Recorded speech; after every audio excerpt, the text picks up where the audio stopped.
Good afternoon, Lisa. Good afternoon, Andrew. Well, it's just the afternoon. Just still the afternoon. Coming up, it's 5 to 5. It's gone 5 to 5. It's Cracket. No, it's not Cracket. Not Crackerjack. It's The Enemy of the World, Part 2. episode 2. Episode 2. Not part 2. Oh, right, We don't episode get 2. parts for years. Okay.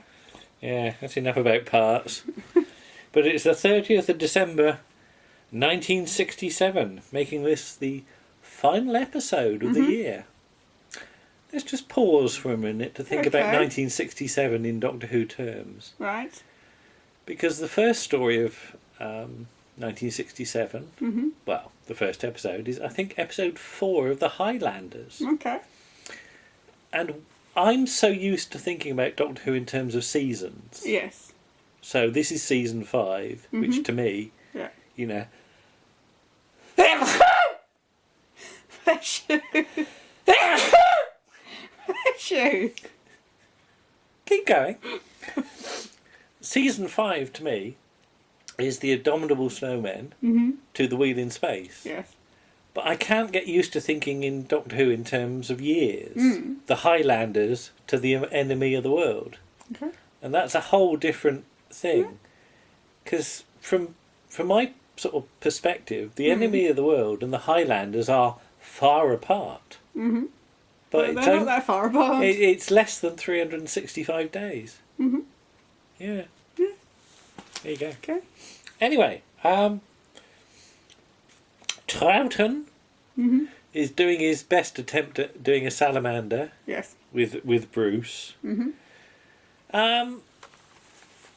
How do you think he gets away with it?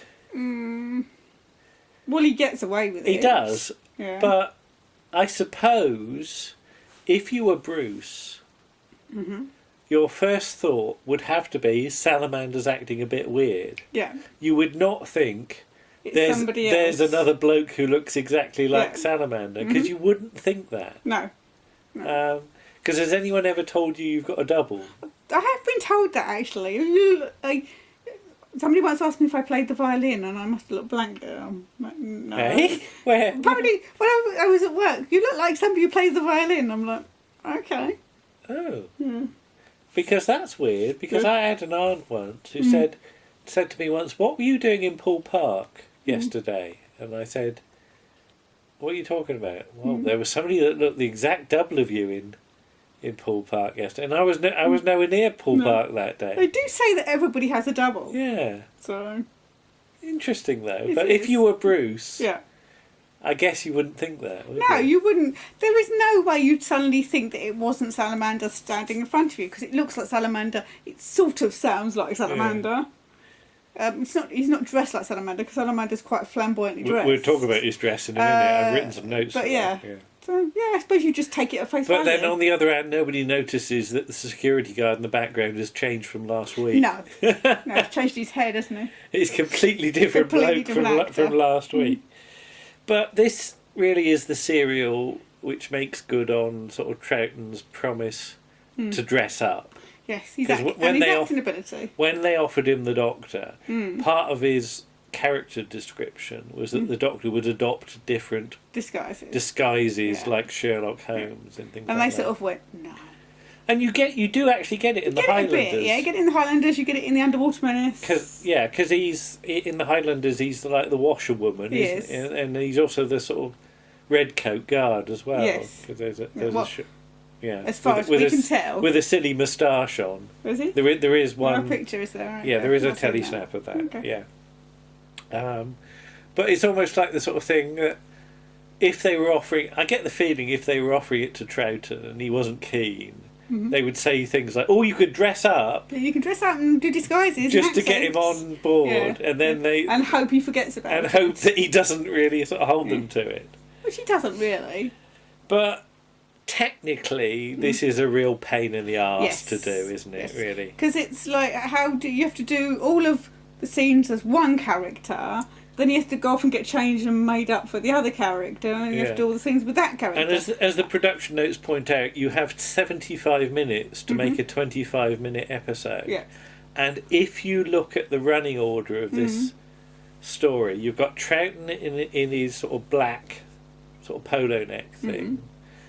You get a salamander scene, then you get a Troughton scene in his doctor costume, Yeah. then you get another salamander scene. Yeah.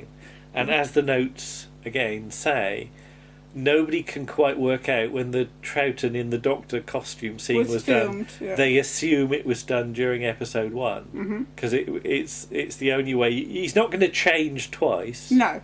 Changing That- once is bad enough. That's ridiculous. Yeah.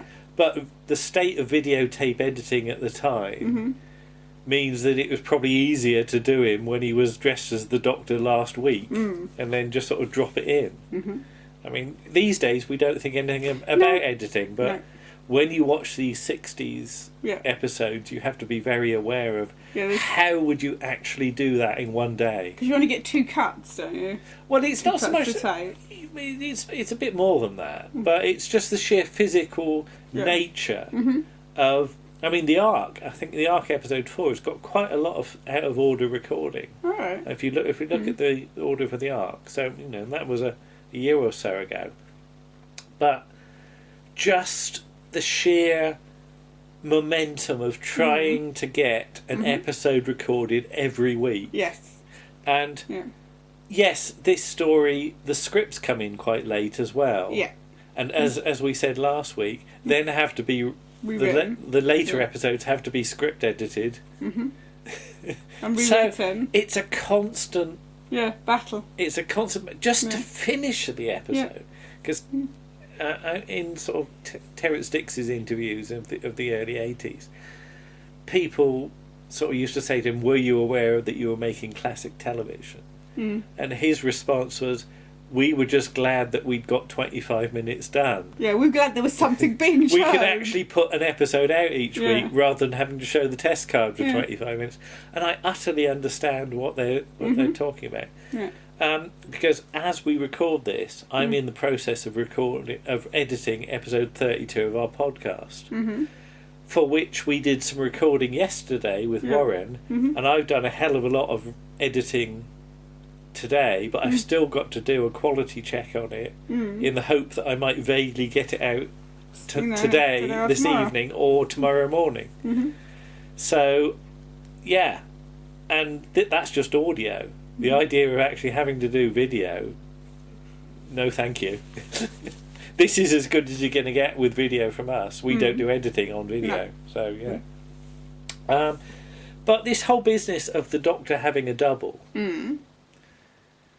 you write yourself into problems, Yes. don't you? And obviously it's been done before because of the massacre. Yeah, I've written, the massacre. The Abbot of Amboise.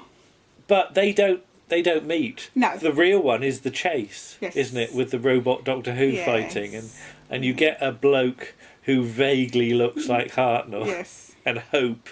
That it's... Later on you get things like the android invasion, but video editing is a lot slicker at that Yes. point.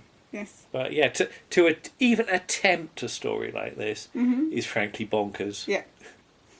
But I cannot knock anybody for trying to push No. the system, because Barry Letts is sort of, when he wrote out the camera script and the sort of running order, he gets told, "This is ridiculous for Doctor Who." And if this was a Wednesday play, maybe you could get away with it. But to attempt this on Doctor Who is a sort of bad idea from the start. So what you end up with episode 2 is remarkable, that it's as good as it is, frankly. But yeah, I'd never noticed that the sort of research station is the power station from Claws of Axos. Dungeness. It done as a still photo with somebody waving a bit of foliage in the foreground in the hope that people will think that's a moving picture, when it's not. Milton Johns has got a silly haircut Yes. and a silly costume. Yes. I like Milton Johns. So do I, yes. Yes. Yeah. Because, again, and we've said the android invasion, And and he's of in course, that. funnily enough, he Yeah. does tend... So he's got this thing with, like, stories with doctors with doubles. It's weird, isn't it? And George Pravda as well. George Pravda, why? Oh no, he's not in. I think he's in No, Deadly no, Assassin. no, No, no. he's not, is he? No. But yeah, Troughton's shunted off to make up hurriedly Yes. to turn him into Salamander. Salamander. And what do you think of Salamander's costume? He looks... I'm not quite sure what... they're aiming for, really, because it's... Well, it does make me think of like the sort of new romantic era of, Yeah. of sort of Top of the Pops, like Adam Adamant or something like that, with sort of flary shirts or something like Yeah, that. 'Cause- it's sort of... It's almost a bit... It's almost like they've gone... Well, he's Mexican, so we'll make him look a bit like a matador. Which is Spanish, anyway, I know, before anybody says. But, yeah, it's sort of... Yeah. But episode 2 gives us some important sort of characters in the form of Federin in his kinky costume. Yes. With his... I love the fact that he's got the sort of black leather thing, but he's got smammed over hair and glasses. Yeah. So he's not exactly sexy, is No. he? Denesh, of course. And Faria, who, you know, let's acknowledge that I think she's a step up from Toberman from a few Yes. stories ago, Yes. and she's actually got something approaching a character. Yes, and decent lines. Yeah, but the fact that he's called Salamander, and the name has associations with fire and things like that, so we are sort of going down the Terry Nation sort of line of like, Slightly, yeah. your name gives an indication of your character. But then, how many people? I didn't. Without reading those things, I wouldn't have did you even not? thought about. No. No, I wouldn't have thought about salamanders and fire. But you've not played enough role-playing games. 'cause Obviously not. You sort of get salamanders and things like that. Yeah, you've got some ambitious back projection with the bench, haven't you? But this is just Barry Letts doing CSO. Yeah. Before you could do CSO. Yeah. So stick a bench with a bit of foliage and then have a back projection in the background with people walking onto the set. Okay, turn the page. I like the line about the disused Yeti. Yes. Disused Yeti? And I just thought of Shy Yeti, our Aw. friend Paul. That's fine. Yeah. Not that he would ever be disused. No. But the whole thing about Faria being a food taster, and I just want to ask you about that. Yes. Because you've been sort of reading about sort of poisons and Yes, things yes. like that, so you know a bit about this I have now, a book don't you? on. I say royal poisonings. It's not royal poisonings, but it's all about how it was. People were bumped off. Yeah, and it's dealt with in a royal household. Yeah. And the thing about food tasters is that really they're of no use whatsoever. Well, what period are you talking about when Well- this was sort of common? Right up until sort of 16th, 17th century, really.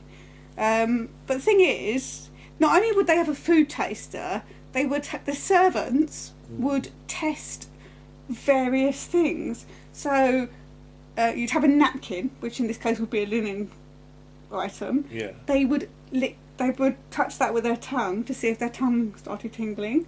They would touch the cushions. They would touch anything the king or queen or whatever person they were protecting was going to touch. Right. They would try a little bit of the food. But the thing about poisons is poisons don't work that quickly. Well, that's the thing. There's the note that a bitter taste is the sort of body's that's you get a response to it's poison. Like, what does it taste like? Does it taste weird? But the moment you've swallowed it, it's too late, isn't Yes. it? Yeah. And also, a lot of poisons don't. I mean, you we'll see in the next episode. We will see what happens to somebody who is poisoned, and it happens very quickly.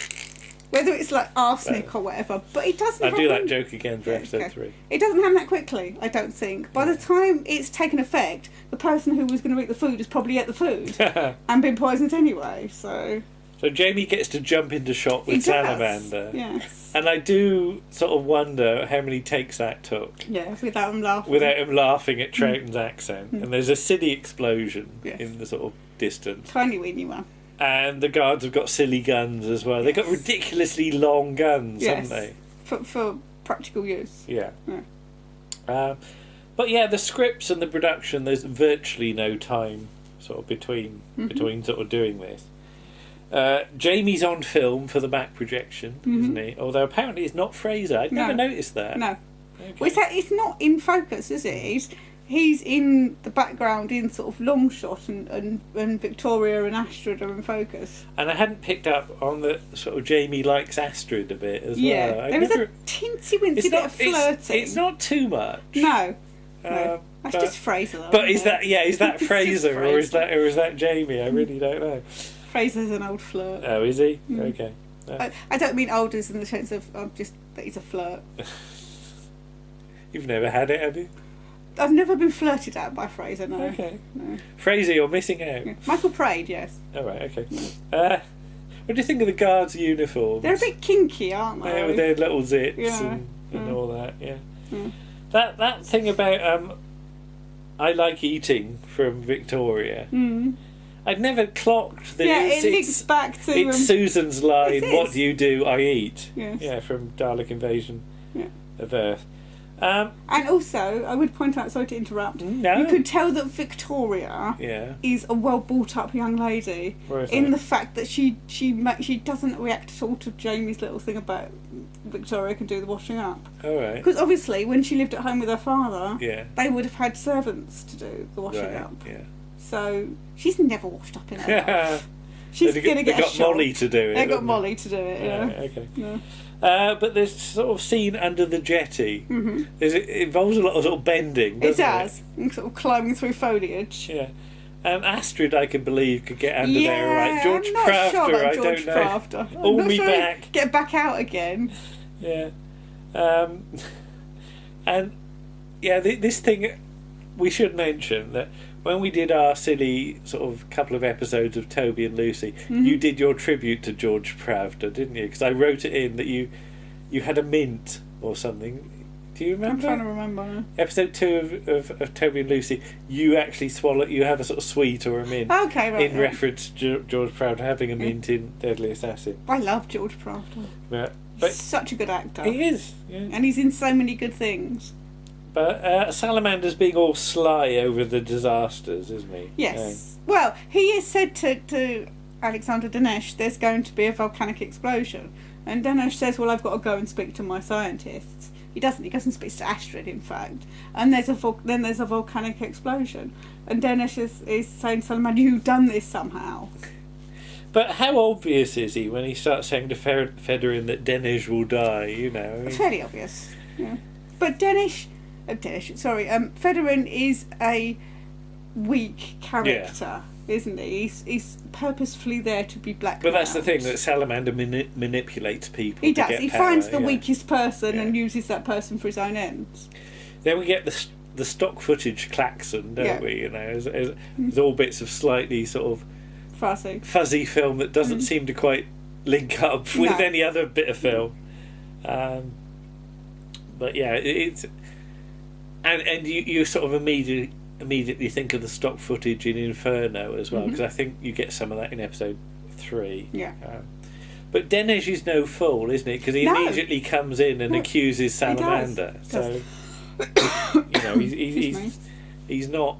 No, he knows. He's not falling for any No, of he's it. not. No, Yeah. no. Which immediately makes him a danger. Yes. Yeah. Well, he's already, as you said, his card's been marked by Salamander. Yeah. Salamander wants him out of the way because he knows he's a potentially dangerous enemy. And then for the cliffhanger, Yeah, it's a bit of a weird it's one. a weird one. Yeah.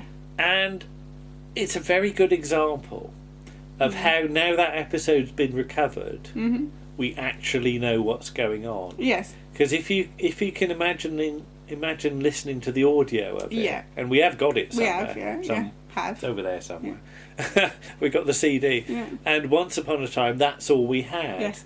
And at this point, you don't really know what's going on because you don't know that the last shot of the episode is Federer. There's just about 10 seconds of silence. Silence, yeah. And yeah. as everybody sort of gives a little It reaction. sort of shuffles Sure. uncomfortably. And for this episode, you get the first Doctor Who Salamander credit. Yeah, with no. It bugged me there was no Slash. in between. Doctor Who Salamander. Doctor Who Salamander. Is that Doctor Who's full That's his name? full name, yeah. Doctor Who Salamander. But yeah, episode 2. Yes. Good one. Yes. Not quite as good as episode 1 in No. terms of action, No. but more interesting in terms of character Yes. and plot development, I think. So it's very much sort of, you takes your money and sort of makes your choice here. Yeah. If you just want lots of vehicles zooming about on You watch screen, episode 1. you watch episode 1. If you want the sort of complexity of David Whittaker's characterizations and And You plot. watch episode 2. You watch episode 2. If you want scenes set in a corridor, you watch episode 3. We'll do episode 3 next time. Mm. There we go. Okay. Episode 2 of the Emily of the World. Enemy. The Emily. Emily. Emily. Emily, okay. Okay. Alright. Bye-bye. Bye.